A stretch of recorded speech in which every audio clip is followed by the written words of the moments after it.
औज़ुबिल्लाहि मिनश्शैतानिर्रजीम बिस्मिल्लाहिर्रहमानिर्रहीम। आज की हमारी इस वीडियो का उन्वान है बदनसीब माँ कौन। इसके साथ सवालिया निशान है। ये बड़ा अजीब व गरीब उन्वान है कि कभी माँ भी बदनसीब हुआ करती है। माँ तो नसीबों का नाम है।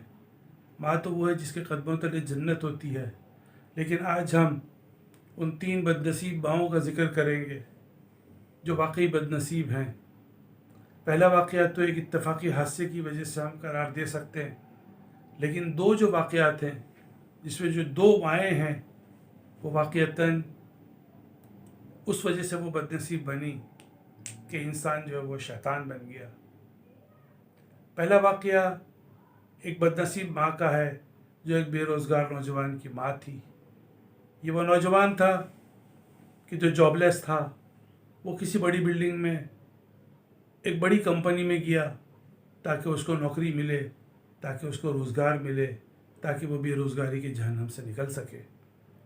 लेकिन बेरोज़गारी के जहन्नम से तो क्या निकलता, उस बिल्डिंग में आग लग गई, एक भगदड़ मच गई, सारे लोग भागना शुरू हो गए।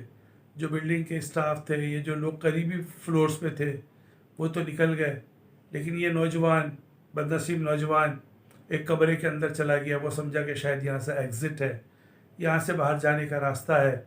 लेकिन जैसे ही वो कमरे में दाखिल हुआ तो दरवाजे में भी आग लग गई और वो नौजवान कमरे में बंद हो गया। अब उसके पास खिड़की से निकलने के सिवा कोई रास्ता न था, लेकिन वो खिड़की की जालियों को पकड़ के खड़ा हो गया। बिल्डिंग के अंदर आग लग चुकी थी, भगदड़ मच चुकी थी पूरे इलाके में। सोशल मीडिया आ गया, चैनल्स आ गए और चैनल्स ने उसकी वीडियो दिखाना शुरू कर दी और वो वीडियो लाइव दिखाना शुरू कर दी कि एक बिल्डिंग के अंदर आग लगी हुई है और उस बिल्डिंग के अंदर एक नौजवान जो है वो जान बचाने के लिए खिड़की के पास खड़ा हुआ है। वो कई मंजिला बिल्डिंग थी, लेकिन नीचे ऐसी सूरत हाल थी कि नीचे न कोई गद्दे रखे जा सकते थे, न कोई जाल बिछाया जा सकता था और न कपड़े रखे जा सकते थे। उस बिल्डिंग का शेप और उस बिल्डिंग की डिज़ाइन ऐसी थी कि वो फर्स्ट फ्लोर के बाद बिल्डिंग शुरू होती थी और वहाँ तक किसी का पहुँचना मुमकिन नहीं था। फायर ब्रिगेडियर की गाड़ियाँ भी ना आ सकी और वो माँ भी वो वीडियो देख रही होगी। वो बदनसीब माँ जिसका बेरोज़गार बेटा रोज़गार के लिए गया था, लेकिन अब वो जालियों पे लटका हुआ है और पूरी दुनिया उसको तमाशा बना रही है। वो लटका हुआ है, आग लगी हुई है, कमरे के अंदर आग लगी हुई है, पूरी बिल्डिंग के अंदर आग लगी हुई है और तपिश जो थी वो बढ़ती जा रही थी। नौजवान बार बार हाथ बदल रहा था, एक के बाद दूसरा और दूसरे के बाद पहला। फिर एक वक्त आया कि वो संभल न सका और वो कई मंजिला बिल्डिंग से नीचे गिर गया। और जाहिर सी बात है कि उस माँ का कलेजा फट गया होगा जिससे वो देखी होगी। तो ये वो वाक़या था जिसे हम इत्तेफाक़ी हादसा करार दे सकते हैं, लेकिन वो बदनसीब माँ थी जो अपने बेटे को देख रही थी। अब 2 जो वाक़यात हैं वो ऐसे वाक़यात हैं जिसने इंसान को शैतान बना दिया और ये कोई इत्तेफाक़ी हादसात नहीं थे। आगे की वीडियो एक जज्बाती मंजर कशी की वीडियो है, यकीनन माँओं के लिए, बहनों के लिए और बेटियों के लिए। मुमकिन है कि आगे चल के हम आपसे ना कह सकें कि आप इस वीडियो को लाइक कीजिए, इसको शेयर कीजिए और इसको सब्सक्राइब कीजिए। ये कुछ इस वक्त जज्बाती कैफियत नहीं है कि एक इत्तेफाक़ी हादसा था। दूसरा वाक़या पंजाब का है, गुजरा का शहर था। वहाँ एक मोटरवे पे एक खातून के साथ इज्तिमाई ज़्यादती की गई। कई लोगों ने उस खातून के साथ ज़्यादती की। किसी खातून के साथ ज़्यादती हो जाना ही इतना बड़ा अलमिया है, और अगर किसी अजीज़ और अकारिब के सामने, किसी उसके रिश्तेदार के सामने, किसी प्यारे के सामने हो तो रूह कांप जाती है। लेकिन अगर ज़्यादती उस औरत के बच्चों के सामने हो, मासूम बच्चों के सामने जो बेबसी से अपनी बेबस माँ को देख रहे हैं, चीखने की आवाज़ें सुन रहे हैं और शैतानों के कहके सुन रहे हैं, तो यकीनन ये वो बदनसीब माँ थी। ये दूसरी बदनसीब माँ थी जिसने कोई इत्तेफाक़ी हादसे की वजह से नहीं, बल्कि इंसान के शैतान बन जाने की वजह से यह हादसा हुआ है।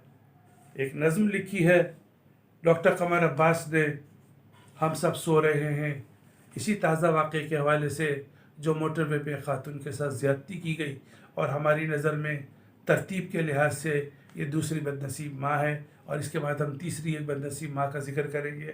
آدھی نظم ہم اس کے حوالے سے پڑھ رہے ہیں، اس واقعے کے حوالے سے جو موٹر وے پہ پیش آیا، اور آدھی نظم ہم تیسرے واقعے کے حوالے سے بیان کریں گے۔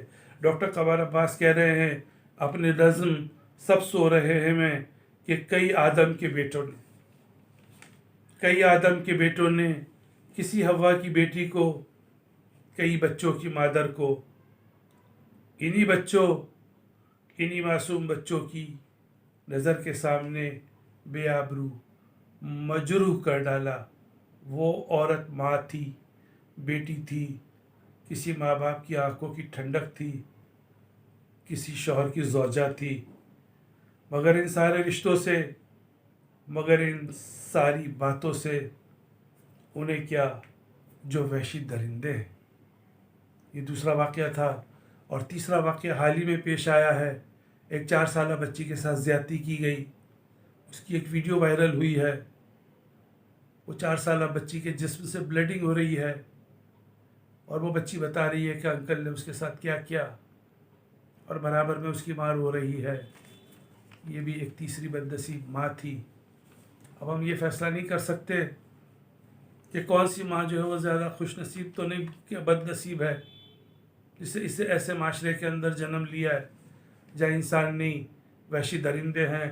اب ہم ڈاکٹر قمر عباس کی جو نظم ہم سب سو رہے ہیں، اس کا آخری حصہ پڑھ رہے ہیں کہ ہم کیا کسی جنگل میں رہتے ہیں؟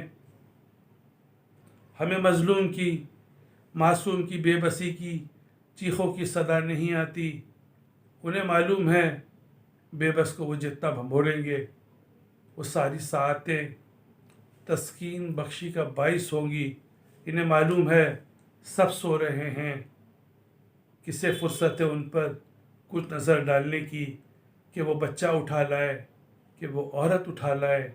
کبھی محسوس ہوتا ہے کہ ہم سب نفسیاتی ہیں، کہ ہم وحشی ہیں، ہم خونی ہیں۔ بہت شکریہ۔